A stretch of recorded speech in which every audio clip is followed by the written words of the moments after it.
Here, we will learn how to load and modify a default layer stack, as well as add different via types to the stackup. To view the PCB layer stack manager, the PCB document must be opened.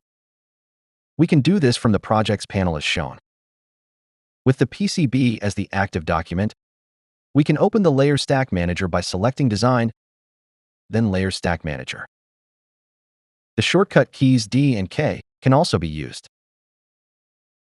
Selecting a successful PCB stackup is a process of balancing the material selection and layer assignments against the routing dimensions and clearances needed to achieve required controlled impedances.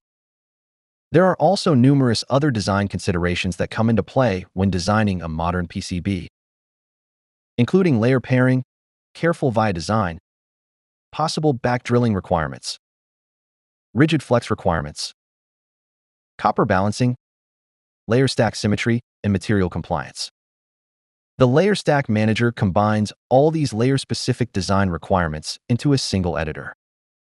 The Layer Stack Manager can be used to do the following 6 actions. 1. Add, remove, and order the signal, plane, and dielectric layers. 2. Select the material properties from the materials library or configure them manually. 3. Add additional user-defined fields to the layer stack. 4. Configure the allowed via types, defining which layers each via type spans. 5. Configure the impedance profiles when controlled impedance routing is being used. 6. Configure advanced features, including rigid flex design, printed electronics, and back drilling. With the Layer Stack Manager now open, notice along the top of the design workspace that the Layer Stack Manager is a tab document, and therefore changes made within the Layer Stack Manager will not take effect until it is saved. Also observe that the Properties panel appears when the Layer Stack Manager opened. It can be docked along the left or right side of the workspace or left floating, just like all other panels. What we see here is the current stackup for this PCB. We can manually change the stackup or load pre-existing stackups from a file. There are 2 ways to load a pre-existing stackup. The Tools menu offers default preset options under Presets. Alternatively, we can go to the File menu and select Load Stackup from File to import an existing configuration. From there, we navigate to the appropriate file within our local directory. Reusing a known stackup can be beneficial for several reasons. If we have prior experience with it, we may already have drawings and an established relationship with a fabricator familiar with its production. Selecting the desired stackup file, Altium may warn us that some of the existing layers are used by board primitives that will be lost if we load the new stackup. In our example, we can select Yes. The new stackup will now appear as the configuration for this design. Remember that changes will not take effect until we save the file. Now let's explore how we can manually modify the layer stack.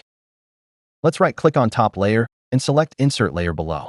For this particular layer and rigid PCB design, there are several options for the types of layers that can be added to the PCB. In this example, we will add a plane layer. Notice that 2 layers were added. This is due to the option within the Properties panel Stack Symmetry being enabled.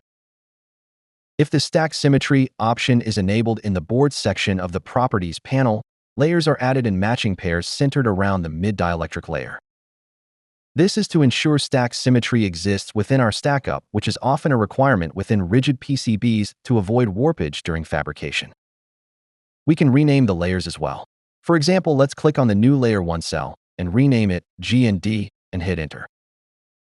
Then Layer 2 can be renamed 5 volts. The Properties panel shows additional layer information. If we select Top Layer and then Dielectric 1, we can observe the change in the Properties panel.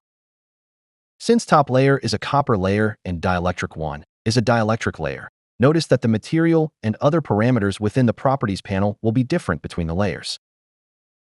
Selecting the cell Material for Dielectric 1, we can click on the ellipsis button to open the Select Material dialog.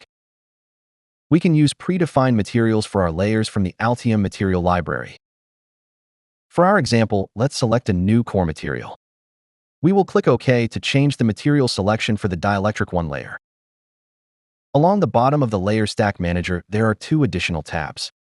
The Impedance tab is used to configure the required trace width to deliver a specific impedance.